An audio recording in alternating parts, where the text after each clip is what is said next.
If Luka Legend wins it all, you got to give him the title of the best player in the world. And so, Nick, I'm going to surprise you. I am going with Warriors in 6. Warriors in 6. Did you hear me? What a dope. Look, I'm going to admit, Luka is scary. Luka is scary. You don't say. But I got the Warriors winning this series in 6 games, as I said. And Luka's going to get his. You can't stop him, all right? Don't tell me, don't worry about the individual matchup. Who's going to guard him? Wiggins, Draymond. Because they're going to get their picks and switch on to they're going to get the matchup that they want. Luka going against Steph at times and Jordan Poole at times and whoever they want to put him against, they'll get that action going. But so Luka will get his. But if you look at that Phoenix series, I think that Golden State will win this thing on the offensive end. They'll guard Dallas as well as you can, but they'll win it on the offensive end because Phoenix only had one real bona fide big-time scorer, Devin Booker. All right, DeAndre Ayton, he's good, 17 points a game, but not a big-time scorer. Chris Paul has always been a reluctant scorer. He can give you 22 a night if he wants to, but he's more of a traditional point guard and not going to do that consistently. Golden State, Nick, has 3 bona fide big-time scorers. And yes, I'm putting Jordan Poole in there. The Water Boys, I'm calling them. The Water Boys, the Splash Brothers, Steph and Clay, plus Jordan Poole, the Water Boys. All of them averaging 19 or more points in the postseason. And you might say, Clay, is Clay still a big-time scorer? Yeah. He's averaging 20 points a game in the playoffs. That's the same he averaged in 2019 when they lost to Toronto in the finals before he got hurt. It's the second most he's ever averaged in a postseason in his illustrious career. He's shooting 41% from 3. So, yeah, Clay is back. So that's going to be the problem. With CP3, no, I'm not.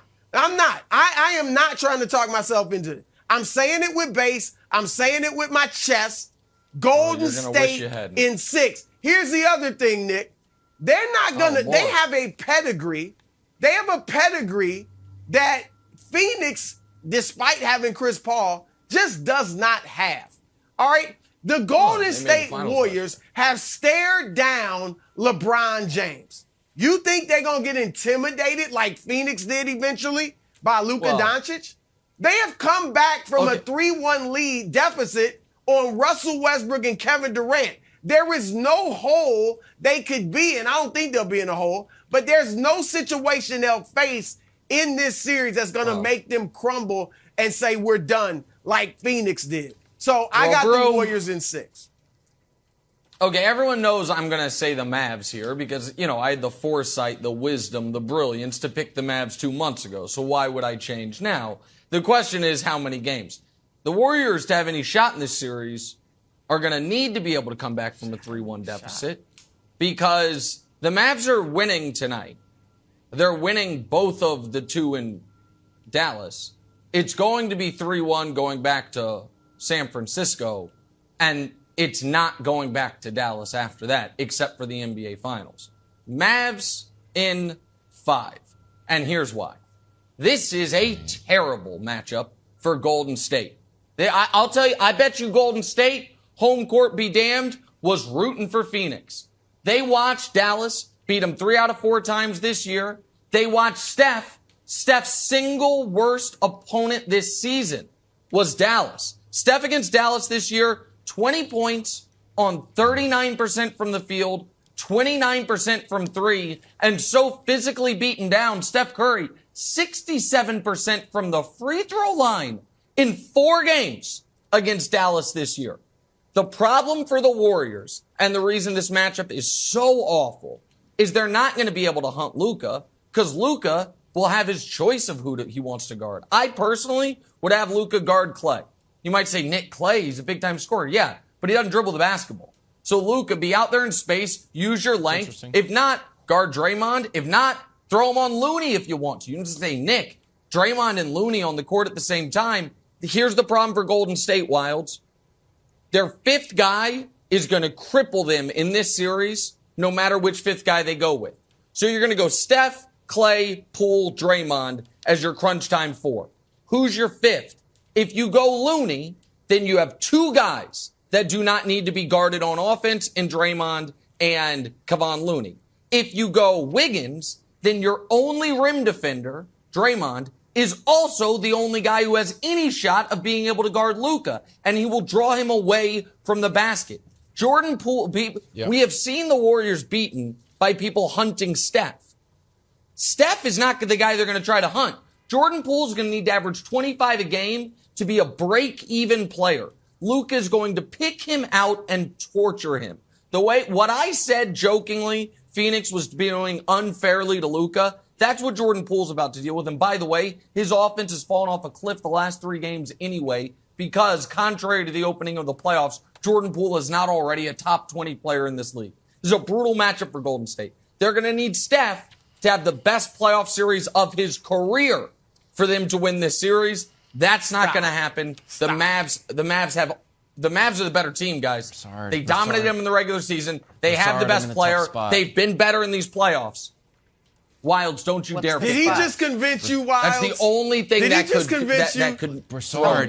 Don't What do you want to Wilds make Broussard? You've been to a roulette table.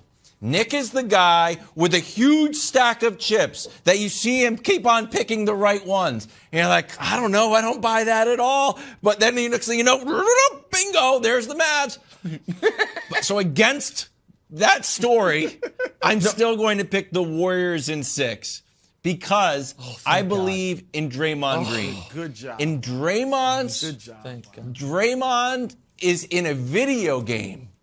And Luka is the final boss he needs to be. Don't forget, Draymond is out here saying, quote, I think I'm the best defender to ever play in the NBA. I stand by that. I'd put myself up against anyone. Okay, so let's not talk about Rodman or Ben Wallace. Let's put yourself up against Luka. And both guys have been very complimentary of each other. Luka really respects and almost admires Draymond. And Draymond has been very respectful and admires Luka's game the other way. So there's not a lot of trash talk. It's not a lot of getting into it. It's just two guys who really admire each other's games. But no one has been able to stop Luka. If Draymond wants to back up all of this talk with some real play, I'd like to see him put the clamps on Luka. Because I understand everyone's going to get, Luka's going to get that action. They're going to And this is a weird take, but stay with me. Stay with me here. Luka's going to get his 2s. Luka's going to get his 3s. I don't want Luka to get his 4s. And by that, I mean, there was points in these last 2 series where Luka would make a bucket and you'd be like, man, that wasn't just worth 2 points. When you're going to body DeAndre Ayton, that wasn't worth 2 points because now DeAndre Ayton's basically out of the game. When you're going too small the campaign's out of the game. You're in his head. I'm counting those as 4-pointers. So look, Luka can get his, but you cannot let Luka start to dominate the game and have what are we going to do mentality. Good luck with that. Thanks for watching. Subscribe here to get the latest from the show. Also, be sure to check out more of the best clips from First Things First, or go watch a few segments from our other shows on FS1.